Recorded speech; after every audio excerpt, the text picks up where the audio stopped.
Pirmais objekts bija skatu. Es sapratu.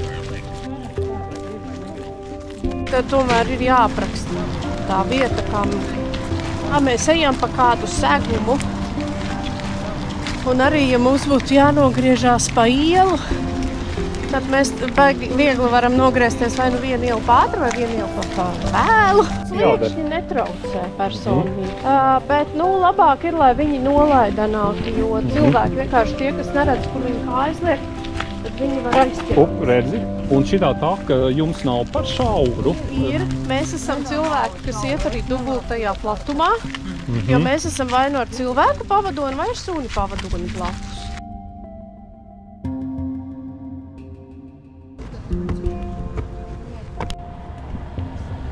Kāpnes saplūst vienā laukumā, vispār vajadzētu iedot redzes atrofiju, un tās brillītes. Redzēt var. Tās strīpiņas tieši. Man vispār viena ir acis, kas neredz gandrīz. Izglābt, kas spīdīgi.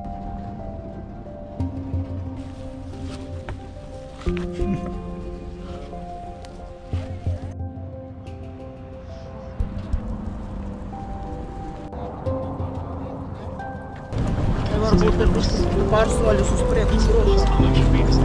Tilti galā, pagriezieties pa labi. Es domāju, ka uztaisīt vienkārši tādu ceļa apraksts. Jā. Koks būs, bruģis, pagrieziens, kāpnes. Bet, piemēram, pagriezieni, piemēram, jūs iesiet to maršrutu. Viens ir schēmiņa, bet, kad tur jūs iesiet tā, pagriezīsieties tā, kopumā to aprakstu, un tad jūs pie tilta galā pagriežaties pa labi, tur ejat uz priekšu, tad jums ir 3 pakāpieni, koka tiltiņš, vienkārši kā atsevišķu failu. Bruģis kā bruģis. Nē, bet tu nejūti, ka tev maliņa arī līdzās. Un par Alikšu upīti bija ļoti labs apraksts par to ūdens kritumu, cik tur metri. Bet šeit par segumu varētu pabrīdināt, ka vēsturiskais bruģis, un tad jau mums būs skaidrs, ar ko rēķināties. Jo bieži vien arī ne jau mums ir žēl, ka cilvēki izbauda vēsturi, bet vairāk par to, lai cilvēki zina, vai viņiem tur līst iekšā un cik viņiem tas būs droši vai piemēroti, jo cilvēka redzes problēmām ir ļoti dažādi, būs sportiskāki, kas esam ieraizies pa bruģi, un būs gados, kam ar to bruģi būs grūtības. Bet tāpēc, ka kādai daļai grūtības nenozīmē, ka citi tur nevar iet, un vēsturi. Bet pa tām margām, lai vienkārši nevar nokrist. Tas ir tai vietai, kur bija mitra vieta pāri. Jā, kur bija tas tiltiņš pāri. Tur atkal būs tiltiņš, un šeit ir mērķis, ka tas tam traukstam. Lai nevar izpēc vārdu. Šķiet ir labi arī, ka te ir tā norobežojušā malda. Zinu, ka mēs bijām Spānijā, tad mums teica, ka viņi bija speciāli uztaisījuši tādu, lai, kad tu ejies pieķi, tu tā kā apsities. Ja tev uzreiz lejā ir krauja. Skatpunkts.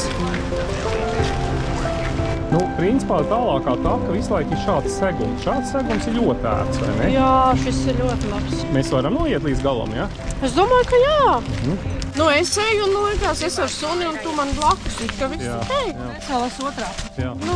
5% ir normāls sliekums. Cilvēki redzes problēmām ir ļoti dažādi.